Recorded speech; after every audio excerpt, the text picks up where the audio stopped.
Cet épisode de Nos Ciné vous est proposé en partenariat avec Séance Radio, la radio 100% cinéma, et c'est une production Binge Audio. Binge.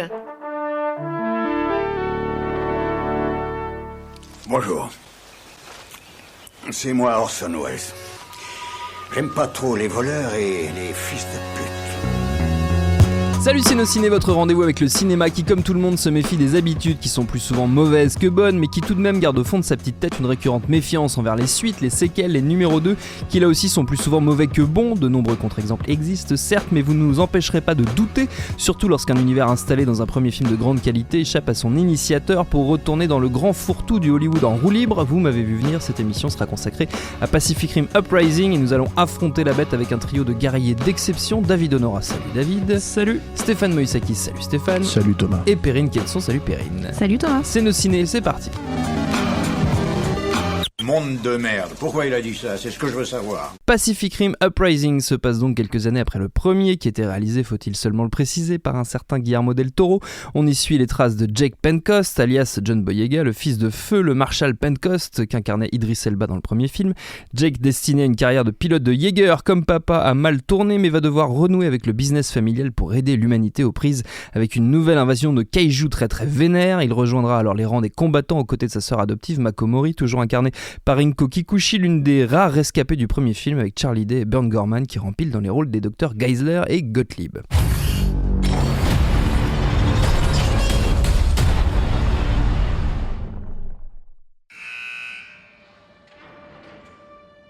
Jake, your father always said he wanted you to be a pilot.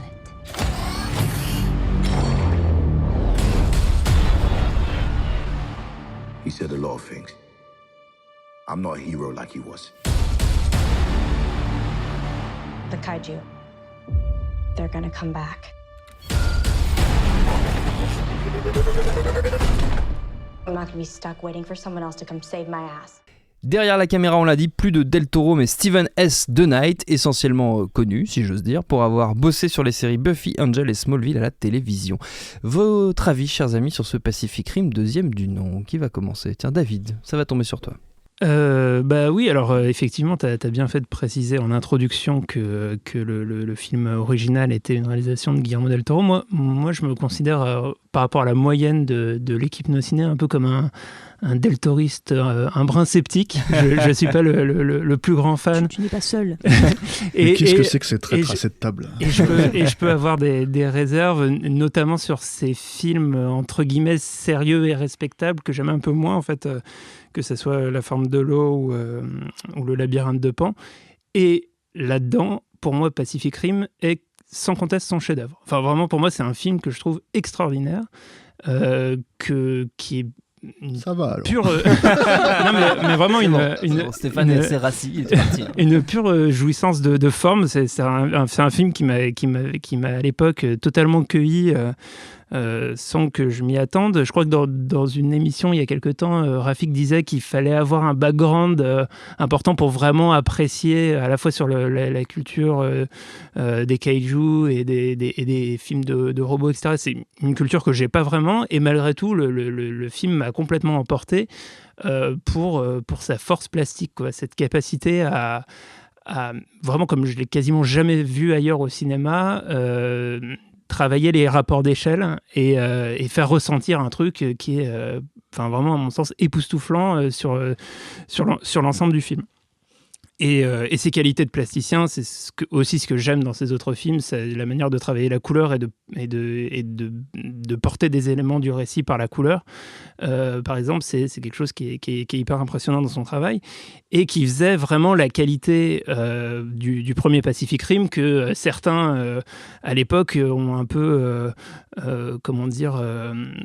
sans voir les qualités formelles, ont résumé ça à c'est un film avec des gros robots, c'est un truc de bourrin, etc. Sauf que, justement, un film de bourrin, c'est ce que c'est quand tu enlèves toutes les qualités plastiques. Et le problème, c'est que cette suite, c'est une version de Pacific Rim réalisée comme si c'était une série en spin-off sur Netflix, qui est d'ailleurs ce que fait le réalisateur. Voilà, parce qu'il a aussi signé les épisodes de Daredevil sur Netflix. Donc non, mais si vous voulez faire les Américains, c'est Daredevil.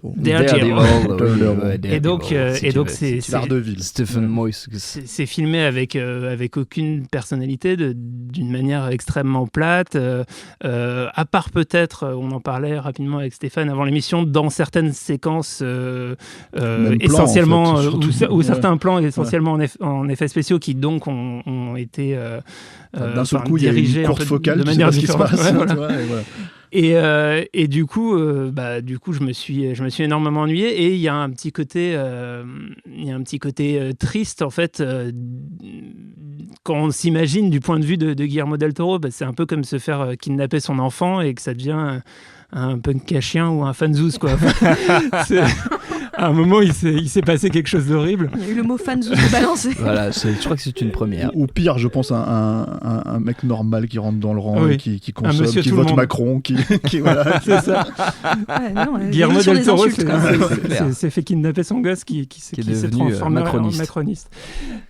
Donc voilà, c'est un problème, c'est-à-dire que avec très très peu d'arguments en fait de narratifs, très peu de nouveautés, très peu d'idées en plus et un manque de cohérence dans l'ensemble, si on enlève en plus les qualités formelles et la manière de penser la mise en scène et ce qu'on peut raconter purement avec l'image, et on se retrouve avec un truc vraiment très chiant, sans personnalité, très lisse, avec une galerie de personnages d'ailleurs beaucoup trop large et aucun qui sort vraiment du lot.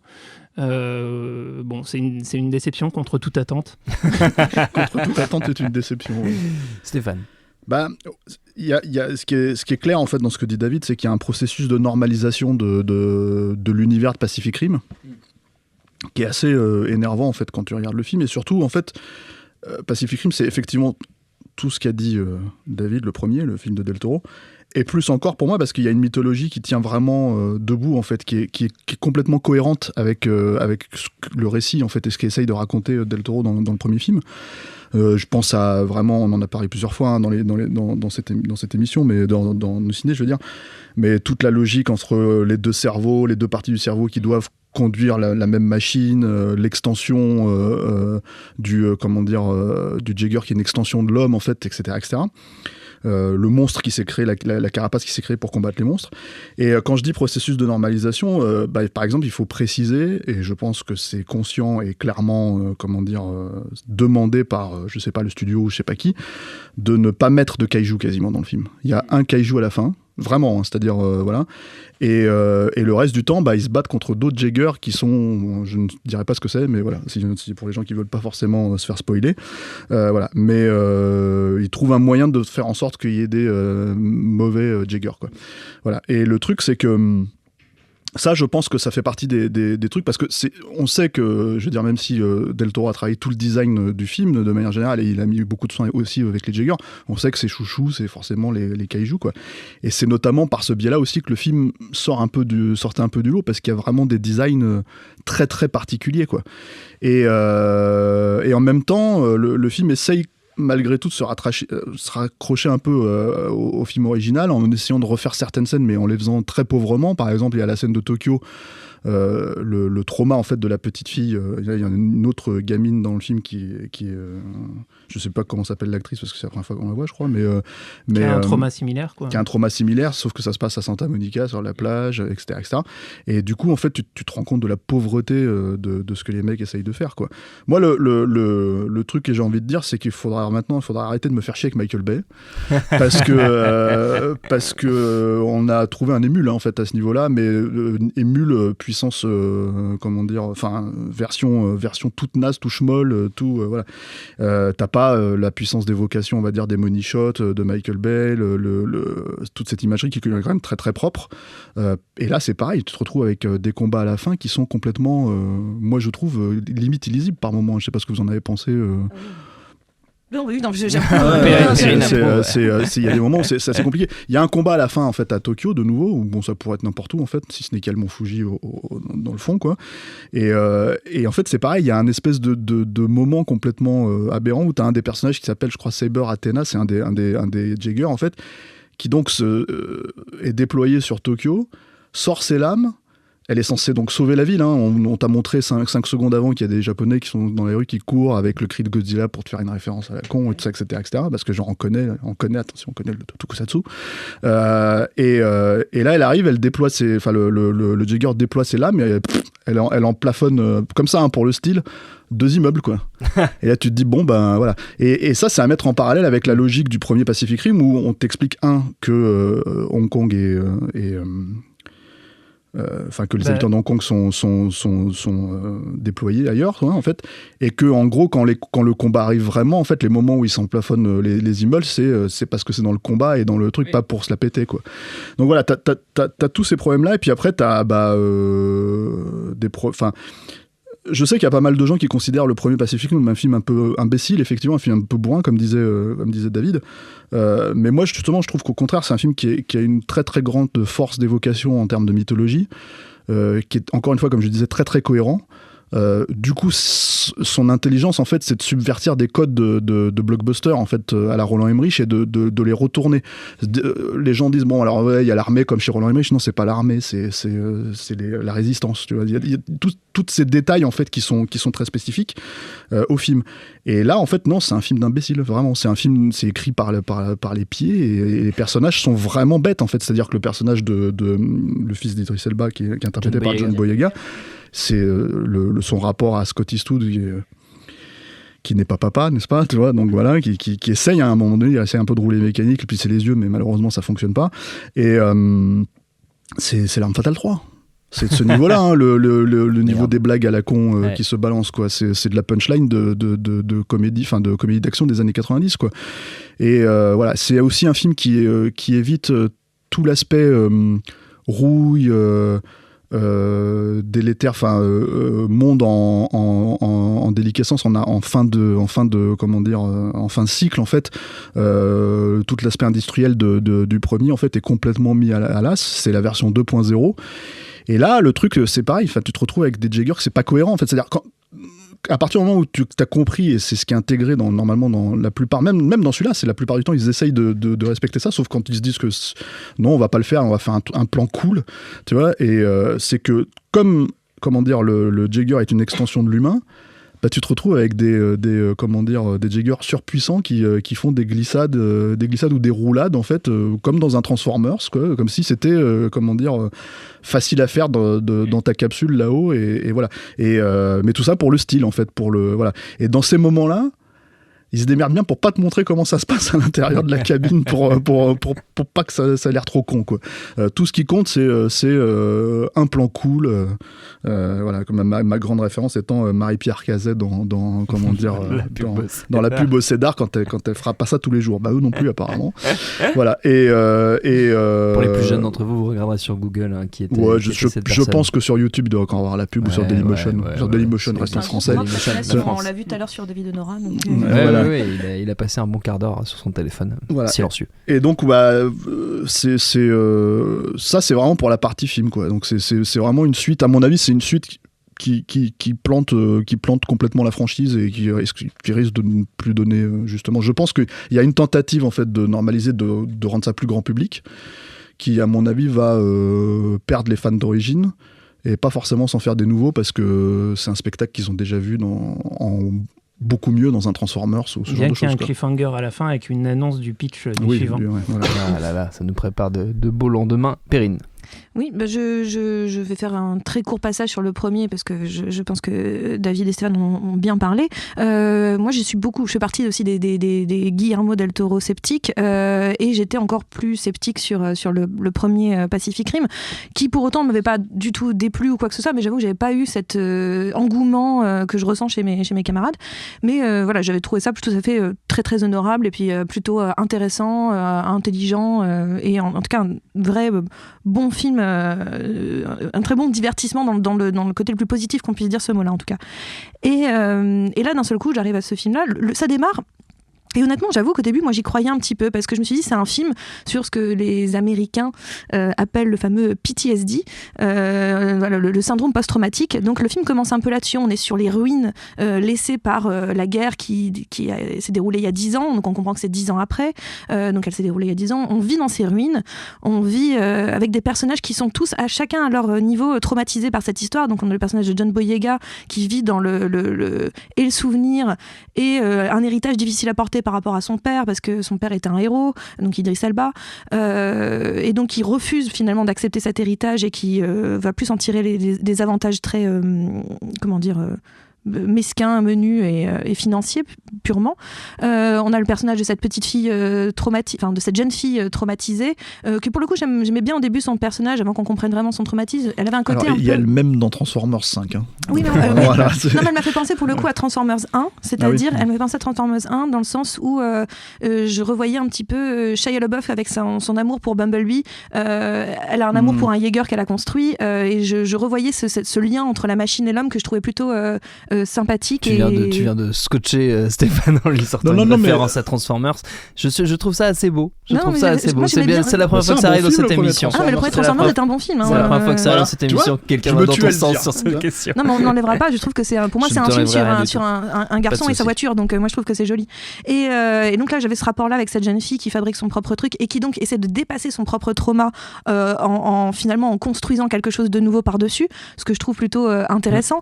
Donc pareil, il y a plusieurs personnages comme ça qui et la ville en elle-même est les villes, le monde est en syndrome post-traumatique, et je trouve que ça fonctionne bien. Je me suis dit ça devient intéressant. Débarque ce Jaeger, Rogue Jaeger là qui est pas, je vais arrêter les anglicismes, c'est vraiment chiant. T'inquiète pas, nous ici pour les non anglophones, en tout cas le méchant Jaeger, le Jaeger renégat. C'est bien, j'aime bien renégat. Le Jaeger renégat. Et je trouvais que ça intéressant aussi parce que d'un seul coup je me suis dit c'est très bien, d'un seul coup la menace a disparu, on a besoin de créer une autre menace, on a besoin finalement de revivre encore une fois le trauma, on le recrée par soi-même. Donc il y a quelque chose où je trouvais, au début je me suis dit vraiment c'est intéressant ces points de vue là, et j'étais un peu captivée par ça. Je me suis dit là, et après je me suis dit j'ai peut-être un petit peu trop intellectualisé le film en fait, et puisque d'un seul coup tout ça s'est mis de côté, c'est poubelle. Ils s'en foutent, c'était juste pour l'installer. Et d'un seul coup, on devient... L'Arme Fatale 3, c'est pas trop mal comme comparaison, mais c'est-à-dire qu'on fait juste des pauvres blagues. On en revient à des poncifs de relations entre les personnages qui sont quand même assez gênants. Je suis très d'accord que la façon dont c'est filmé, parfois il y a des plans, je pense à la bataille finale à Tokyo, à un moment je vois il y a un plan en hauteur, un plan caméra comme ça, drone ou j'en sais rien, en image de synthèse, mais qui dure un quart de demi-seconde, où d'un seul coup on voit vraiment un kaiju prendre un Jaeger et défoncer plein de choses autour de lui, et d'un seul coup je me suis dit on prend l'ampleur de... Là le gigantisme il est là on prend l'ampleur des dégâts, là je voyais le truc. Et ça dure un quart de seconde parce qu'on a besoin de couper et d'enchaîner et d'être hyper actif au niveau du montage et du découpage. Et ça sert à rien parce que finalement, contrairement au premier film où on avait cette notion de grandeur, on avait cette notion de catastrophe concrètement, où d'un seul coup les kaiju étaient cette catastrophe naturelle qui débarquait, naturelle. Mais en tout cas cette espèce Non mais tu as raison, c'était une catastrophe naturelle. Il y a une logique, encore une fois, dans la logique de Pacific Rim du premier, il y a une espèce de logique de conte moral où on t'explique pas d'où ça vient. Ça vient. Oui, voilà, ça vient. Et le truc, c'est que c'est panthéiste, en fait, tu peux dire c'est la nature qui se rebelle, en fait, quelque part, tu peux dire ce que tu veux. Là, ils essayent de t'expliquer la menace de manière complètement débile. Ils appellent ça des précurseurs, des machins, et d'un seul coup, ça devient un truc dans la tête des gens. Oui, pareil, il y avait ce personnage de Charlie Day qui revient. Oui. Pareil, moi, j'aimais bien l'idée de ce personnage qui, d'un seul coup, en fait, ne tombe amoureux de son traumatisme, en fait. Il y a quelque chose que je trouve très, très beau, finalement.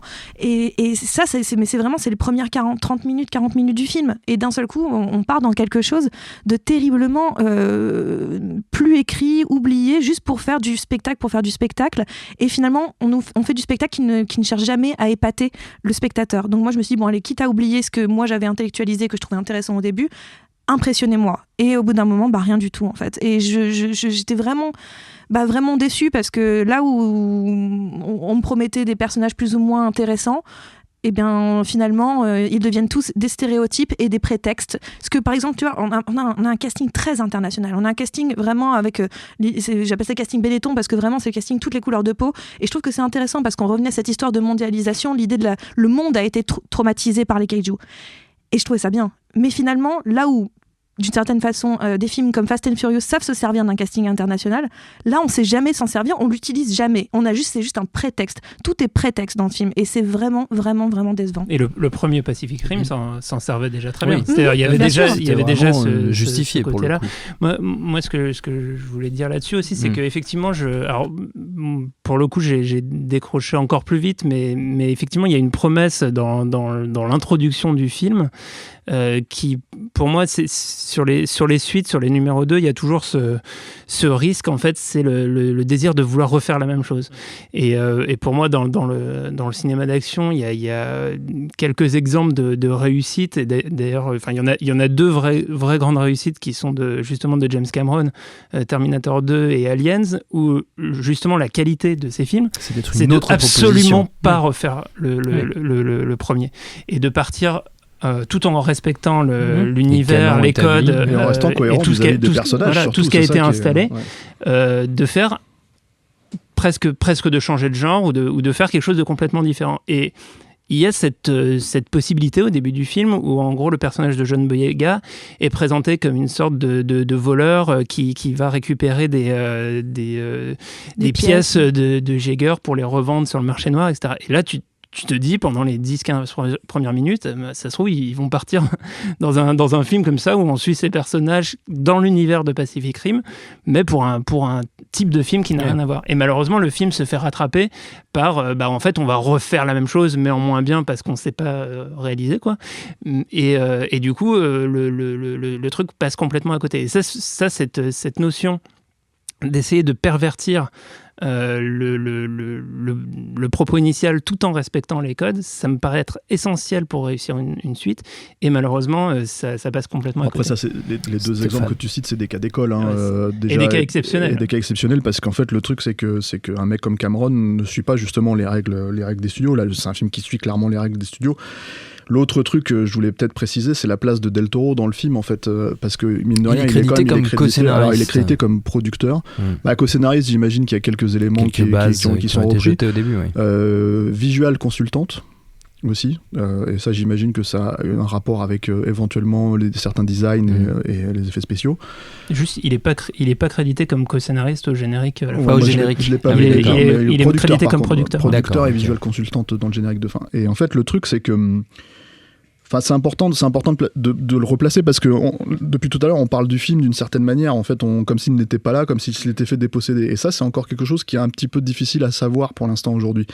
Ce qui transparaît en fait de son implication là-dedans, c'est qu'il était censé faire la suite à une époque. Il était vraiment, d'ailleurs, ça a même été un gros, un gros débat de savoir s'il allait pouvoir la faire vu les scores du film dans le monde entier, parce que c'est un film qui avait coûté 200 millions, qui en a rapporté 400, et en gros c'est surtout la Chine qui a fait le beurre du film, quoi, la Chine et les États-Unis.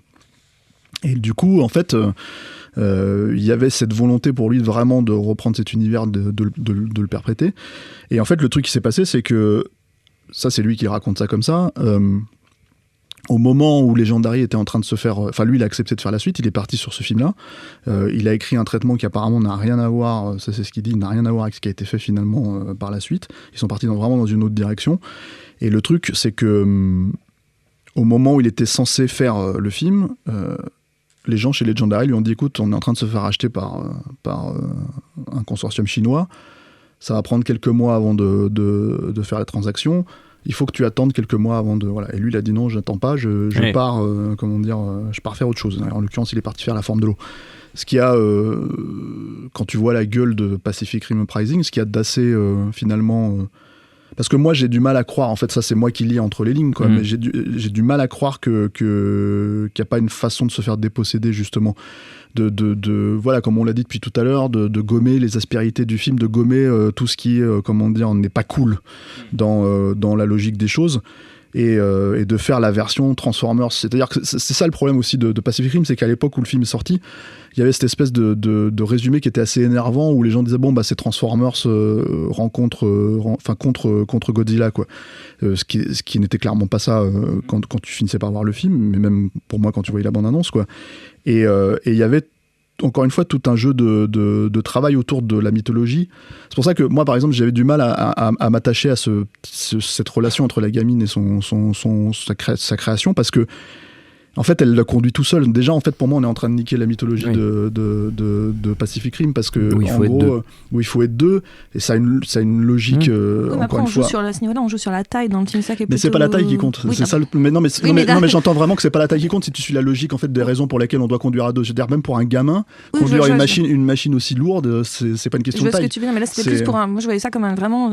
Je restais dans mon idée du syndrome post-traumatique, où c'était un exosquelette qui la protégeait elle-même de son propre trauma. Donc c'est ça que je trouvais intéressant. Je dis pas le contraire, mais ce que je veux dire, en fait, si tu veux, c'est que si on suit, encore une fois, la logique de l'univers, de la façon dont est créé, toute la mythologie qui tourne autour du truc, une gamine de 15 ans ne peut pas conduire seule une machine, en fait, qui pèse... je sais pas moi, 100 fois son poids. Donc le truc, c'est que c'est un peu le même problème, en fait. Là, c'est pour ça que pour moi, j'achète pas l'idée, parce que c'est vraiment une idée où on bazarde le truc pour avoir une scène cool ou une idée cool, ou même la faire rentrer dans ce que tu dis, tu vois. Ok, dans un autre film, pas dans Pacific Rim, c'est ça que je voulais dire, tu vois. Et du coup, je sais pas ce que le film va faire, il sort ce week-end aux États-Unis. Moi, j'ai du mal à croire que, comme je le disais tout à l'heure, j'ai du mal à croire que ça va rapporter du monde.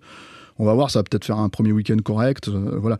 Mais je trouve que c'est quand même une belle revanche, en fait, et qui en dit long quand même sur notre époque, hein, comme on sait, enfin, on en fait quand même des émissions entières où on se plaint de la place des réalisateurs sur les blockbusters et même sur des films intermédiaires aujourd'hui.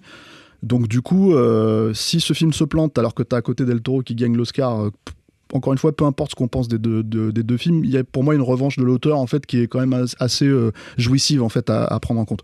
On verra. Moi, tout ce que je peux espérer, c'est que ça se plante et qu'il continuera pas dans cette direction-là sur Pacific Rim, juste parce que pour moi c'est un crève-cœur, en fait, quand je regarde un film comme ça. C'est non seulement un crève-cœur, effectivement, comme disait David, de se mettre à la place de Del Toro à ce moment-là, je pense que tu vois, voilà. Ensuite, c'est pas difficile de lire entre les lignes. Del Toro, il partage énormément de trucs sur son Twitter, c'est là où il s'exprime le plus, et il partage jamais aucune bande-annonce de Pacific Rim 2, jamais, pas un design, rien. Donc le truc, c'est que je pense que si tu lis à peu près entre les lignes, t'as compris qu'il a une implication finalement assez modérée sur le film, et qu'il est là pour assurer, on va dire, les choses que Steven S. The Knight, que limite on n'a pas cité quasiment de toute l'émission, en fait, n'est pas capable d'assurer, je pense, sur un film de cette ampleur-là, quoi. Et paradoxalement, en fait, à l'époque de Pacific Rim, moi j'avais espéré que le film fasse un beau succès au box-office, justement pour que ça encourage à produire des films dans des univers originaux avec des auteurs, etc.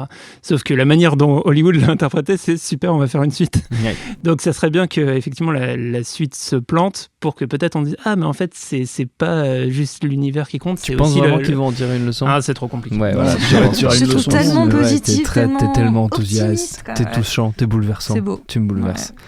Magnifique. Bon, je crois qu'on a compris que votre enthousiasme à vous n'était pas très bouillant pour ce Pacific Rim Uprising. Avant de se quitter, chers amis, on va prendre comme toujours quelques instants pour une petite série de recommandations à destination de nos auditeurs. On peut rester dans un univers proche de Pacific Rim, mais comme toujours, vous êtes totalement libre. Perrine, que nous as-tu préparé ? Eh bien, en voyant le film tout à l'heure, j'ai pensé à un autre film de robots que moi j'aime bien, qui avait fait un succès très très modéré au moment de sa sortie et que j'encourage vraiment les gens à revoir. C'était Real Steel à l'époque avec Hugh Jackman, une histoire un peu à la over the top avec Stallone. Donc vous n'existiez pas à l'époque, donc ne me dites pas que vous n'en aviez déjà parlé. Non, on l'avait pas fait. On aurait pu. Chaque fois que c'était un film, on dit on a fait une émission. On devrait faire une émission sur over the top. Ça c'est pas une mauvaise idée. Mais donc voilà. C'était un film à la over the top avec des histoires de robots qui faisaient donc c'est dans un monde où les humains ne se battent plus, enfin ne font plus de la boxe par eux-mêmes, c'est des robots qui se battent et ils sont pilotés par les humains, par reconnaissance faciale ou autre, ou enfin j'en sais pas, ils sont pilotés, quoi. Et un truc technologique. Ils sont pas dedans, mais ils sont à l'extérieur et ils pilotent. Et c'est eux qui mettent les pains. Et donc voilà, c'est parce que cette histoire, encore une fois, où d'un seul coup le robot est un exosquelette, une extension de l'homme. Donc on restait dans cette idée-là. Et là, on avait une histoire qui, pour le coup, tenait la route, fonctionnait, un univers qui fonctionnait, des effets spéciaux qui fonctionnaient très bien. C'était un petit peu low budget, moi je trouvais ça très bien, il y avait un côté très Amblin. À la même époque, il y avait Super 8 qui était sorti, je me souviens, où on disait c'est l'héritage d'Amblin, c'est ça. Oui, c'était l'héritage, là où Real Steel était un film Amblin. Pour moi, c'en était un vrai.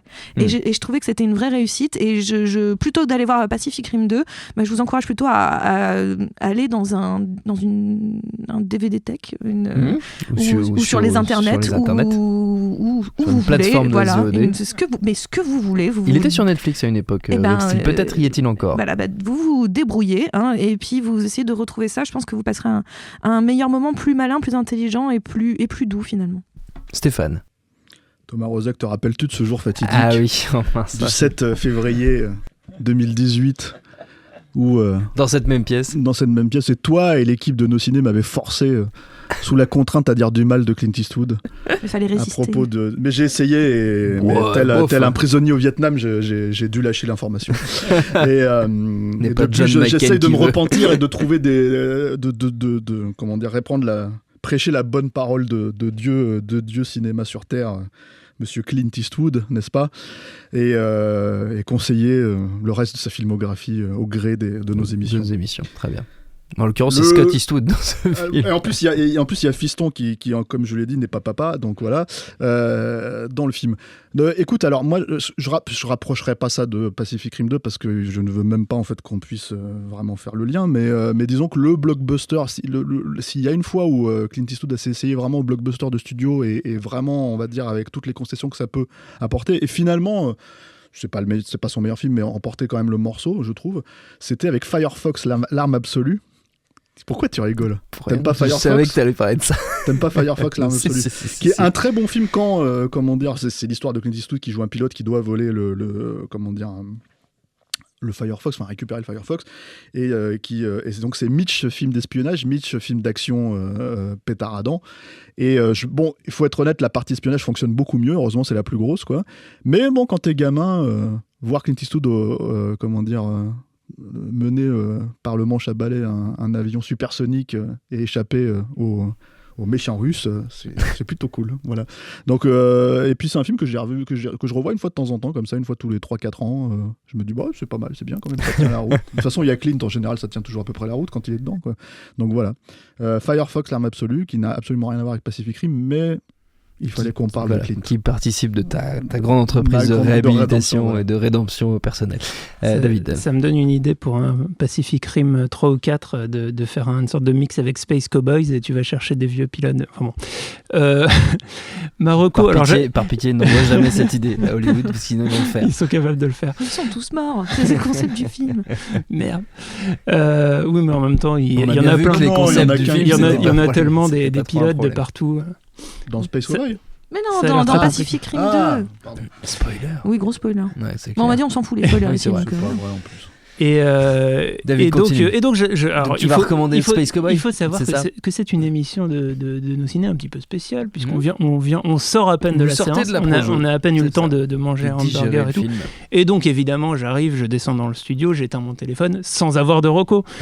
Mais heureusement, j'ai pensé à un truc qui n'a absolument aucun rapport avec Pacific Rim 2, mais qui est un truc que j'ai bien aimé récemment, et c'est une série qui est sur Amazon Prime, et c'est la nouvelle série d'Amy Sherman-Palladino qui avait fait Gilmore Girls, et le problème, et c'est là qu'il va falloir m'aider, c'est que je ne me rappelle plus du titre de cette série qui s'appelle The Wonderful Mrs.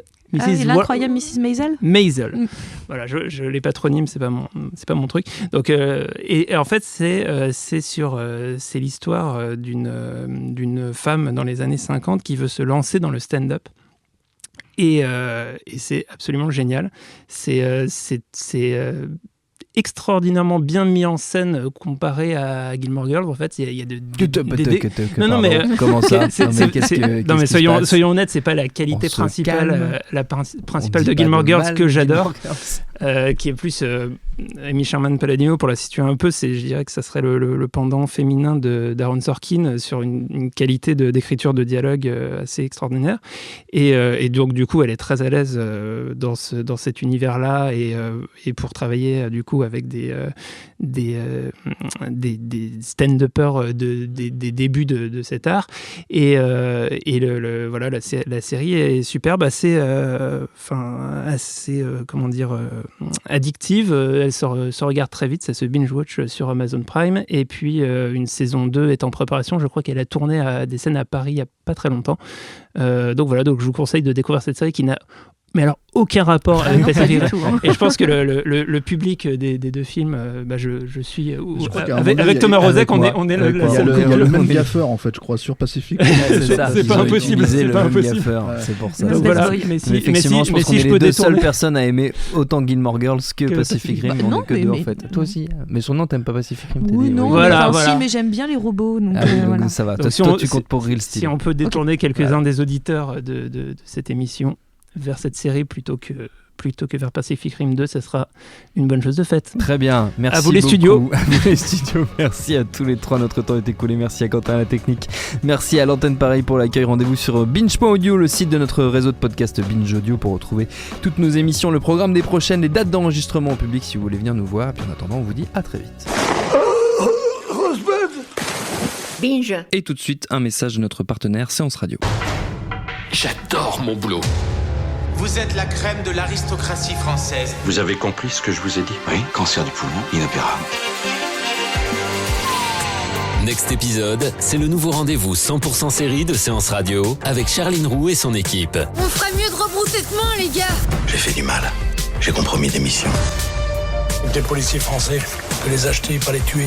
Next épisode, le mardi à 19h sur Séance Radio, est disponible sur toutes les applications podcast.